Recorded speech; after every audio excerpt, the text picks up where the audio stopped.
guys, welcome to my channel. I got an awesome show in store for you tonight. Tonight I'm going to show you how to use, how to access your MIDI instruments in GarageBand. 3 different ways. And stick around, check it out. There's a secret.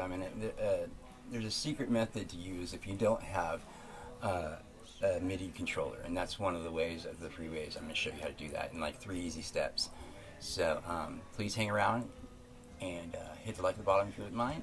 Let's get started. Ow! Okay. Alright, so we're not going to worry about these first 3 screens. We're going to worry about, we want to go ahead and click on this one and make sure it lights up green, MIDI software instruments, and left click on create. Alright, so what I'm going to be doing is, here is the sounds, our sounds and instruments for our MIDI instruments. This is what we're after right here. So this is basically, I'm just going to go ahead and stay on the classic electric piano. That's the default sound it starts out with, always. And you can change this what sounds by clicking on these arrows or going up to this all sounds or typing in if you already know the name of it. Anyway, so first off, I'm going to show you how to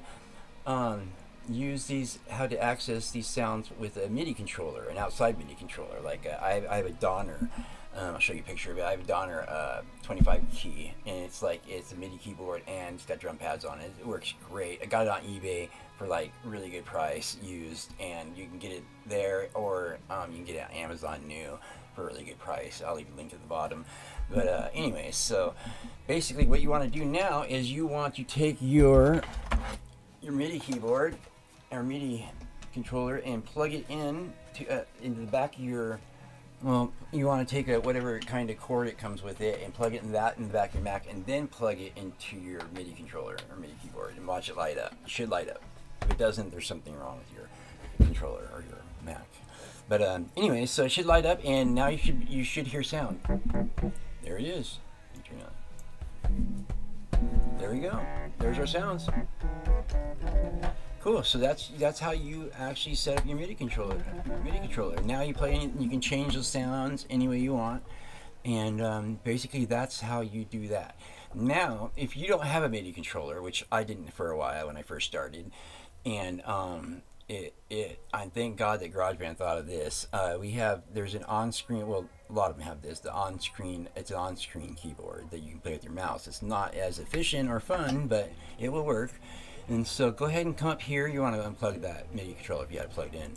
And we're going to go down to Show Keyboard and left click on that, and it should open up to this guy right here. It's going to start a lot smaller. You can grab the sides and make it probably starts out like that, but you just pull it and grow it bigger. There you go. There it is. And this is your octaves right here. Yeah, so that's your on-screen keyboard. Now, this is a very hard way to play. It's not very efficient. It's not very fun either. Now, there's another way to do this. This is great.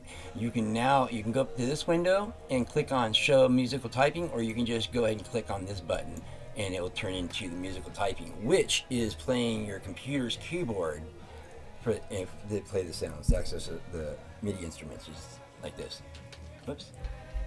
What's going on? Whoops. Oh, I have it so low. Okay, sorry. Here we go. There we go. Yeah, pretty cool. So that's a little bit more efficient, a little bit more fun to play if you're recording live, anyways. And you want to play many notes at once. So yeah, and then you can pitch bend, which is pretty cool, and you can do some sustain for pianos, and octaves right here, and also velocity of how hard you strikes the chord. So yeah, so those are the 3 ways to access your MIDI sounds. Hope you enjoyed this. Alright guys, I hope you guys learned something. If you want to learn more about GarageBand and how to use it more in depth, please just check out the link at the bottom, and there'll be a link to my channel also. It's called All Things GarageBand. Please check it out. See you guys on the flip side. Ow!